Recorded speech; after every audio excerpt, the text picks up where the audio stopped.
Halo semuanya, saya Benny Patinasarani. Saya Tommy Christian. Hari ini kita berdua hadir di Pijar TV untuk membantu menjawab pertanyaan teman-teman via Google yang telah diberikan oleh teman-teman semua. Hari ini saya dengan Tommy akan mencoba menjawabnya satu persatu pertanyaan yang ada di balik selotip ini. Oke Tom ya? So excited. Oke Tom, kita mulai dulu Tom. Yang dari yang paling panjang nih Tom, oke Tom ya? Siap. Kita coba. Ini nih. Apa tuh bacanya? Pertanyaannya, mengapa gereja sangat menghakimi dosa seks lebih dari dosa lain? Oke, gimana menurut Tom? Mungkin kalau menurut gua ya, kayaknya ini pandangan sih, kayak ada fase-fase gitu kan. Mungkin dari pornografi, masturbasi, terus ada seks gitu. Cuma kalau menurut gua sendiri ada lagi tuh pandangan yang lebih. Kayak mungkin perceraian, perselingkuhan, prostitusi, gitu sih. Jadi mungkin lebih ke sudut pandang aja sih kalau itu ya. Menurut Kobeng gimana? Ya setuju sih. Tapi kan intinya sebenarnya yang kita mesti pertanyakan adalah menghakimi. Iya. Maksudnya tantangan terbesar kita adalah harusnya memang benar yang namanya mungkin seks adalah sebuah dosa, tapi tetap bahwa kita mesti belajar. Harusnya yang kita serang bukan orangnya, tapi perbuatannya. Waktu kita bilang kita menghakimi, seperti kayak kita lagi menyerang justru orangnya, bukan karena perbuatannya. Itu yang membuat akhirnya kadang-kadang bahkan orang-orang yang mengalami jatuh dalam area seksual susah untuk bisa mau datang ke kita atau gereja. Karena itu mungkin yang kita mesti belajar hari ini adalah bahwa semua dosa memang adalah akibat dari sebuah perbuatan, tapi tetap yang kita mesti perhatikan bahwa jangan serang pribadinya, tapi ya konsisten dengan tetap bantu orang untuk bisa keluar dari situasi itu dengan cara menurut saya janganlah kita menghakimi, tapi kita memulai untuk bisa melakukan sesuatu atas masalah ini, terutama masalah seksual, karena memang benar mengatasi ini nggak mudah, perlu ditolong. Ada orang-orang yang bisa bersama-sama untuk mendampingi sehingga seseorang bisa keluar dari masalah ini. Mau hadir ya? Yes. Asik. Siap, oke ya? Siap. Next deh. Next. Yang kedua, oke. Nah. Wow. Pertanyaan kedua, mengapa saya harus menjangkau transgender dan bisex? Oke, kalau menurut saya nih, gue boleh. Seharusnya bukankah Yesus menerima semua orang? Bukankah Yesus hadir ke semua orang? Saya membaca Alkitab yang menceritakan Yesus duduk dengan pemungut cukai. Yesus datang kepada wanita berdosa. Artinya buat saya, setiap manusia itu penting di mata Tuhan. Karena itu, apapun situasi yang sedang dialami hari ini, harusnya kita menjadi orang-orang yang nggak memojokkan atau menyampingkan orang-orang yang mungkin sedang mengalami kondisi bisex atau transgender gitu ya. Tapi kita bisa, harusnya kalau bukan kita siapa lagi yang akan menolong orang-orang seperti ini. Betul. Gimana Tom? Betul banget. Kalau gue juga setuju banget sih, kayak mereka juga sama-sama pribadi yang dikasih sama Tuhan. Nggak ada bedanya sama kita gitu. Cuma bedanya mungkin di mereka lagi bingung aja gitu kan, dan lain-lain lah. Sebenarnya masalah yang dihadapi beda aja sama kita, tapi sebenarnya pribadinya juga sama. Gitu, apa bedanya sama kita gitu sih. Nah, gue pernah menangani beberapa kasus seperti ini. Nah, satu hal yang gue belajar ketemu sama orang-orang seperti ini, pada intinya mereka ingin didengar. Betul. Mereka ingin banget ada orang yang mau mendengarkan mereka. So, kenapa kita nggak coba untuk hadir sama mereka dan mencoba untuk bersama-sama mendampingi mereka? Betul banget. Ya, gue juga pernah tuh. Sampai nongkrong di salon kayak gitu-gitu, nemenin mereka curhat dan lain-lain. Asik sih. Yes. Oke. Next deh. Next. Nah ini nih apa ya? Kita coba yang ini dulu deh. Mengapa neraka harus ada? Kok jadi panas tiba-tiba ya? Iya. Oke. Langsung suasana berubah.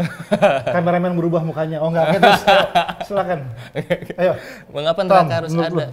Menurut gua memang apa ya, pertama neraka diciptakan memang bukan buat kita kan ya. Itu sih, cuma sekarang mengapa neraka harus ada,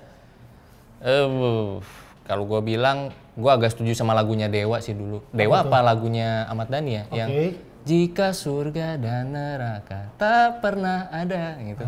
Kenapa tuh lo gitu? Terus ada lanjutannya. Ya? Masihkah kau sujud kepadanya, asik. Itu sih. Iya sih. Kalau Kobeng gimana? Jadi sebenarnya isu surga neraka ini telah menjadi isu yang memang cukup panas ya. Betul. Belakangan ini. Tapi intinya sebenarnya adalah yang kita mesti fokus adalah bukan, menurut saya, isunya kan lebih bagaimana kita hidup hari ini. Yes. Sehingga apa yang kita hidupi ini satu hari nanti kita nggak akan menyesalinya. Seperti itu, ya kan? Karena menurut saya ini lebih ke doktrinal gitu. Jadi ada orang yang percaya bahwa neraka emang untuk manusia, tapi ada pengajaran yang mengajarkan bahwa tetap neraka itu bukan untuk bagian kita. Itu bagian dari iblis dan malaikat-malaikat yang jatuh. Itu ada di firman, dan semua ada di firman Tuhan. Tapi yang paling penting adalah menurut saya kita perlu belajar untuk lihat apa sih yang kita mesti bangun hari ini. Bagaimana kita bisa menjalankan kehidupan. Kita punya kualitas hidup gak sih sebagai anak muda untuk bisa berfungsi, untuk bisa maksimal hari ini selama di dunia. Yes, true. Gitu ya, makanya firman Tuhan berkata, datanglah kerajaanmu di bumi seperti di surga. Jadi sebelum saya mau naik ke surga, saya mau buat surga ada di bumi dulu. Nah, kita tarik turun. Di keluarga kita, di pekerjaan kita, di kanan kita. Bisa nggak sih kita menghadirkan itu? Jadi buat saya itu yang harusnya kita pikirkan bersama-sama. Oke? Full banget. Oke. Nih. Kok gue langsung lega ya setelah pertanyaan ini ya. Ini pertanyaan paling berat. Siap. Oke. Wah. Mengapa orang Kristen suka gosip? Pertanyaan pertama, emang cuma orang Kristen suka gosip gitu ya? Menurut saya gosip telah menjadi salah satu budaya ya hanya karena dimulai dengan rasa ingin tahu yang berlebihan. Itu dia. Nah, gitu ya. Ingin tahu sesuatu yang bukan jadi bagian dalam hidupnya, itu dia. Bagian dirinya gitu ya. Nah, menurut lo gimana, Tantan? Ingin tahu tuh penting, ya. Tapi pertanyaannya adalah waktu kita udah tahu, respon kita gimana? Kalau cuma ngomongin doang itu jadi gosip. Tapi seharusnya kita bukan cuma punya rasa ingin tahu atau curious gitu ya, tapi justru dari rasa ingin tahu kita jadi mengerti bagaimana kita bersikap, gitu. Betul. Nah, menurut seorang Tommy, kenapa sih kok nih gosip digosok makin sip? Nah, gimana Tom? Ya kalau gosip menurut gue gini sih, Kobe ini yang kayak Kobe ini. Ya nggak apa-apa, lo boleh panggil gue apa aja deh. Iya, kok Abeng gue akrabnya Abeng nih. Siap. Gosip itu kan dari fakta yang kita lihat, abis itu muncul asumsi dan asumsinya kita kasih makan kan. Siap. Lebih lengkap. Ini lebih lengkap. Kelihatannya umur beda ketahuan ya. Beda gitu ya. Pandangannya langsung beda. Gimana bro? Jadi gue pribadi bukan orang yang suka gosip. Gue bener-bener bukan orang yang suka gosip. Gue kalau ada orang yang cerita bener-bener bisa gue keep 100% sampai hari ini kayak gitu-gitu. Karena menurut gue itu tadi gue setuju banget sama Wabeng ya. Yang pengen tahu berlebihan segala macamnya. Jadinya memang mungkin kalau dijalanin asik, cuma itu ngerusak. Gitu. Karena seharusnya di kita siapapun nih ngomongnya deh. Kalau misalnya udah ngomongin orang, kalau gue pribadi nih, gue punya punya prinsip tuh kalau ngomongin misalkan kita ngobrol nih tentang Pastor Radit mungkin ya. Kalau ngomongin sesuatu. Siapakah Radit? Terus ya. Oke. Ngomongin dia. Kalau misalkan ada apa sesuatu isu yang timbul, pas kita ngobrol harus ada solusi. Nggak cuma, dia gitu ya, lihat deh, dia kemarin diomongin sama orang gini. Nggak cuma gitu. Tapi kita tapi gimana, apa yang bisa kita lakukan buat dia ya, kayak gitu loh. Itu sih seharusnya part yang harusnya kita ambil di situ. Kalau nggak ada solusinya, menurut gua sih kayak, buat apa sih kayak gitu. Iya sih. Nah kalau gua mikirnya juga gitu. Contoh lagi ya, kita lagi ngobrol. Nah lo ngomongin soal Radit gitu kan. Nah, wah Radit tuh gini. Ini di pikiran gue. Apa yang membuat gue bisa yakin bahwa ketika lo sama Radit nggak ngomongin gue juga. Itu kan. Daripada nanti gue akhirnya jadi mengalami hal seperti itu, lebih baik gue ya udah nggak usah bergosip. Iya. Gitu bos. Oke ya. Dan gosip akan berhenti di telinga orang bijak ya kayaknya. Iya nggak sih? Betul. Memang umur tuh menentukan banget teman-teman. Beda banget kita ini benar-benar. Bagus. Thank you buat seluruh tim yang telah mendabelkan saya dengan orang yang berbeda setengah umur dengan saya ini gitu ya. Luar biasa. Jauh amat umur. Next. Oke. Wow. Mengapa kita harus ke gereja? Tidak menonton TV saja. Kita tidak harus ke gereja. Kan kita gereja. Masa gereja ke gereja sih? Enggak, tapi maksudnya pasti saya yakin. Pertanyaannya bukan ke arah situ. Tapi ya saya coba mau ngomong aja bahwa kita ini gereja gitu. Jadi pertanyaannya yang kita jawab adalah kenapa gereja harus ke gereja kalau kita adalah seorang gereja yang bersikap sebagai gereja, hidup sebagai gereja, berfungsi sebagai gereja. Angkat tangan semua. Enggak harus. Jadi gimana Tom? Ya apalagi di hari-hari terakhir ini kan semua go online kan pastinya ya. Jadi mungkin pertanyaan ini relate banget sama keadaan hari ini pandemik ini ya COVID-19. Kenapa kita harus ke gereja, nggak menonton TV aja? Balik lagi ke kalau kita lihat di Kisah Para Rasul sih, wow, oke. Gue ngomong gini depan Abeng. Siapakah dia ini sebenarnya? Dari masalah definisi gosip sampai Kisah Para Rasul, luar biasa. Oke. Memang beda influencer ya. Oke, terus. Gemeteran nih gue sebelah Ko Abeng. Nggak, jadi tetap ada 4 tekun kan yang gereja jemaat mula-mula dulu lakukan. Salah satunya adalah pengajaran para rasul, yaitu which is pengajaran para rasul, terus apalagi sih persekutuan, perjamuan kudus, perjamuan kudus dan berdoa.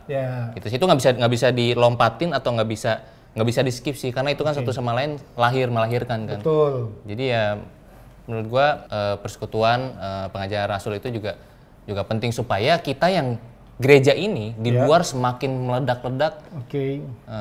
Dan apa ya, gitu deh. Ini gue yakin nih ya, yang nanya ini ya, pasti udah kelamaan di rumah gitu ya, udah nggak lama nggak pelayanan lagi, udah lama nggak megang keyboard gitu ya, udah lama nggak main pujian, udah pengen banget ketemu ngumpul sama-sama. Yoi. Ya, intinya sebenarnya nggak salah. Maksudnya gereja atau gedung gereja atau ibadah memang adalah sebuah wadah untuk kita bisa berfellowship. Ya, betul. Ya, daripada gue sentuh layar kaca gitu TV kan lebih bagus gue tos kayak kita tos gini. Nyamannya udah steril kita.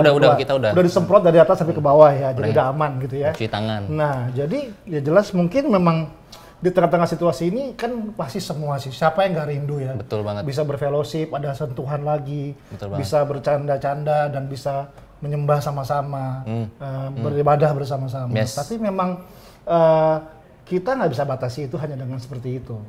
Bahwa jadi gini, harusnya orang Kristen ada orang percaya ambil posisi di atas situasi, bukan di bawah situasi gitu ya. Jadi bukan kita yang dipengaruhi oleh keadaan, tapi dengan keadaan yang ada, adakah hal-hal lain, hal-hal baru, hal-hal inovatif yang bisa kita lakukan untuk bisa bertumbuh lahir bersama-sama. Seperti Pijar TV nih, nah udah mulai iklan gue nih gitu ya. Pijar TV ini kan hadir dengan konten-konten yang luar biasa, platform yang sangat luar biasa, untuk bisa menolong rekan-rekan dari seluruh bangsa sampai ke pelosok-pelosok, sehingga mereka bisa dengar kabar baik. Nomor rekening saya ada di siap. Ya, lanjut. Next question. Siap. Mengapa gereja tidak bisa virtual? Mengapa gereja tidak bisa virtual? Kenapa tidak? Toh hari ini bisa. Yoi. Ada hal-hal yang dulu orang pikir nggak mungkin. Orang dulu berpikir yang namanya gereja adalah konvensional. Contoh simpel aja deh. Dulu kita membaca firman Tuhan dengan buku yang sangat tebal. And then suddenly tiba-tiba berubah menjadi gadget yang sangat tipis. Itu terjadi perubahan. Nah hari ini mungkin perubahannya adalah dulu kita bisa berkumpul bersama-sama dalam sebuah gedung. Tapi ada sebuah situasi yang menyebabkan kita hari ini harus ada di rumah masing-masing, tapi tetap bisa terkoneksi di rumah masing-masing dengan satu jaringan yang namanya virtual. So, harusnya kita berterima kasih sama teknologi. Karena kita nggak sendiri-sendiri, memang terpisah, memang terbatas ya. Betul. Tapi tetap bisa terkoneksi. Nah, kunci kata virtual adalah terkoneksi. BCA virtual account juga terkoneksi sama rekening kita. Siap. Lanjut. Oke. Wow. Nah, ini gue suka nih. Yoi. Mengapa kita harus cerita tentang Yesus? Karena buat saya dialah alasan semua ini. Dialah alasan kenapa saya ada di sini hari ini. Dialah alasan kenapa kita berdua ada di sini hari ini. Dialah alasan kenapa saya sampai keringetan hari ini ada di sini. Karena saya tahu bahwa hidup kita harusnya dalam keseharian kita perlu menceritakan tentang Yesus kepada siapa saja. Jadi menurut saya ini bukan cuma tugas pendeta, bukan cuma tugas penginjil, bukan cuma tugas tanda kutip orang-orang yang bernaung dalam kegiatan dalam gereja lokal.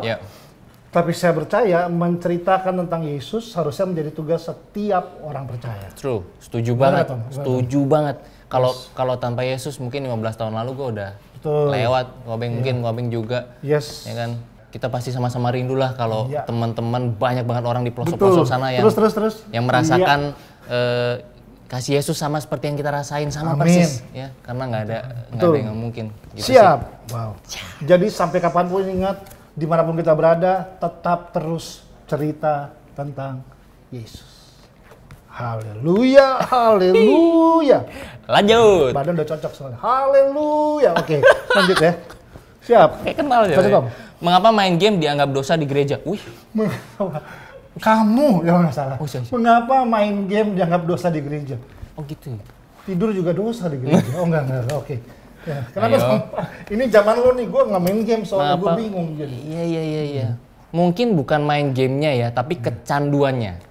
Mungkin karena kalau memang sampai kecanduan, dulu gue nggak naik kelas 2 kali gara-gara canduan game. Jangan dicontoh ya teman-teman, please. Oh salah ya, oke. Terus. Gitu sih, jadi mungkin itu ya yang karena kalau udah kecanduan, ya udah jadi semuanya lewat nggak pernah baca Alkitab, nggak pernah merenungin firman, apalagi melakukan di luar, udah main game aja.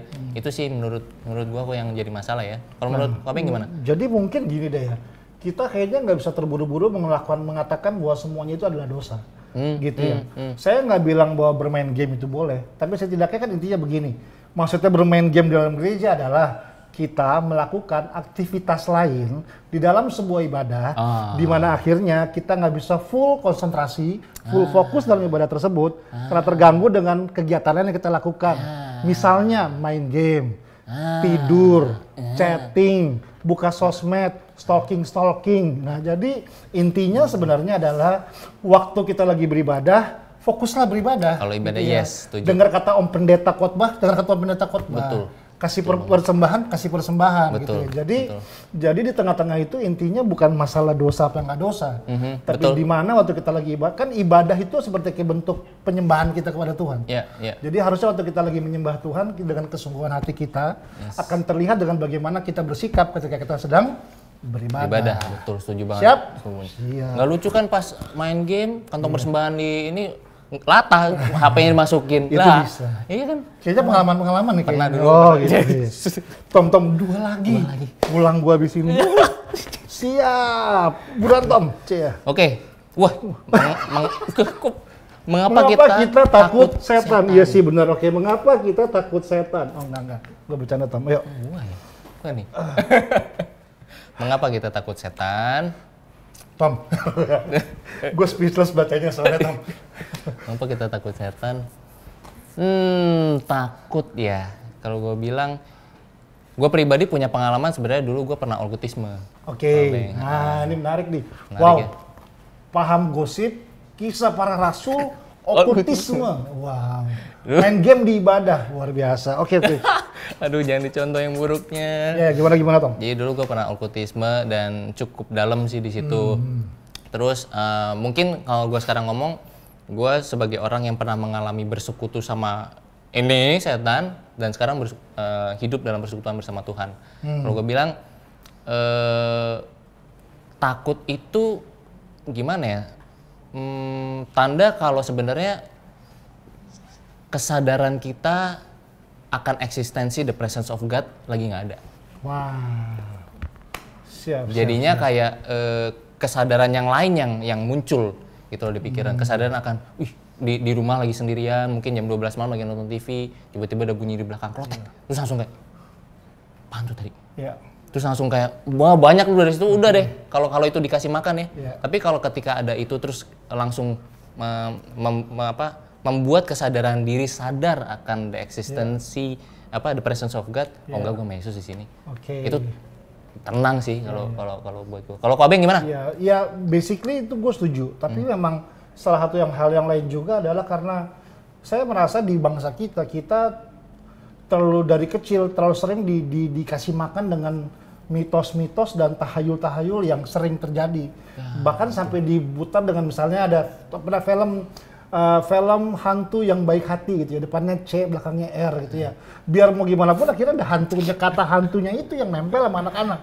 Dan jika terbawa sampai gede mulai muncul dengan imajinasi mereka. Oh yang namanya setan tuh bentuknya giginya gede, serem, kayak vampir. Padahal sebenarnya ada perbuatan-perbuatan yang kita perlu waspadai gitu, tindakan-tindakan kita. Nah karena itu harusnya makanya fokus kita, gue setuju banget. Kesadaran kita akan hadirat Tuhan, kesadaran kita akan kasih Tuhan harusnya akan jadi kekuatan buat kita untuk bisa melewati masa-masa itu gitu kan. Jadi lo lebih takut mana? Setan atau putus pacar? Enggak. Berat itu jawabnya. Oke ya, jadi seperti itu ya. Ini gimana, udah tambahin apa lagi ya soal ini? Udah sih, setuju sih. Wabeng mah top, Marco top. Pertanyaan terakhir. Pulang kita Tom. Wow. Sap. Oke. Wah, mengapa Tuhan tidak kelihatan? Ini menarik nih. Tuhan nggak kelihatan. Firman Tuhan dalam kitab Kolose 1 ayat 15 berkata begini. Dia adalah gambaran dari Tuhan yang tidak kelihatan. Jadi Yesus adalah gambaran dari Tuhan yang nggak kelihatan. Yes. Basically Tuhan itu adalah roh. Ya, makanya kenapa dia nggak terlihat. Yeah. Tapi kepentingannya adalah dia menyatakan diri menjadi manusia. Lewat Yesus. Gitu. Makanya kitab Kolose bilang bahwa Yesus adalah gambaran dari Tuhan yang memang nggak kelihatan. Yeah. Jadi waktu orang mau lihat siapa Tuhan, orang perlu lihat siapa Yesus. Yeah. Nah, selama Yesus hidup di dunia, akhirnya dia mati di kayu salib dan dia pulang surga. Pertanyaannya sekali lagi, setelah Yesus sudah nggak ada di bumi ini, orang masih bisa lihat Tuhan nggak sih? Nah itu kan. Nah ini yang gue percaya. Waktu Yesus adalah gambaran Tuhan yang nggak kelihatan. Ini yang saya percaya. Gereja adalah gambaran Yesus yang nggak kelihatan. Nah, harusnya kita siap jadi representatif untuk orang bisa lihat siapa Tuhan. Jadi sederhana. Kalau gue mau lihat Tuhan, gue akan lihat Tommy. Karena gue tahu di dalam Tommy ada Tuhan yang sedang bekerja, ada kasih Tuhan sedang beracara. Dan gue percaya lewat hidup Tommy itulah orang akan menemukan siapa Tuhan. Lewat hidup setiap orang percaya yang percaya di dalam dirinya, ada Kristus yang tinggal di dalamnya dia. Orang akan melihat siapa Tuhan lewat kehidupan kita. Terlalu banget nih. Finally. Gimana? Ya, yes, setuju. Selesai. 100% setuju sama teman-teman, kita sudah mencoba menjawab pertanyaan-pertanyaan ini. Nah, nanti kalau masih ada pertanyaan-pertanyaan lagi yang mau ditanyakan, jangan ragu-ragu segera hubungi Pijar TV di nomor yang di sini. Gimana Tom? Nomor di mana? Di sini. Ya. Di sini. Di sini. So, tim Pijar TV akan siap melayani teman-teman semua. Ya. Gitu. Thank you buat Pijar TV loh, gitu ya. Kita diundang untuk bisa berbagi pertanyaan-pertanyaan ini semuanya. Thank you so, teman-teman ya, tetap terus semangat, tetap terus hidup dengan percaya bahwa Yesus adalah Tuhan yang menjaga dan menyertai setiap kehidupan kita. Amin. So, terima kasih buat dari saya, Billy Patila Serani. Dan saya Tommy Christian. Sampai God bless you. Salam terang bagi Indonesia.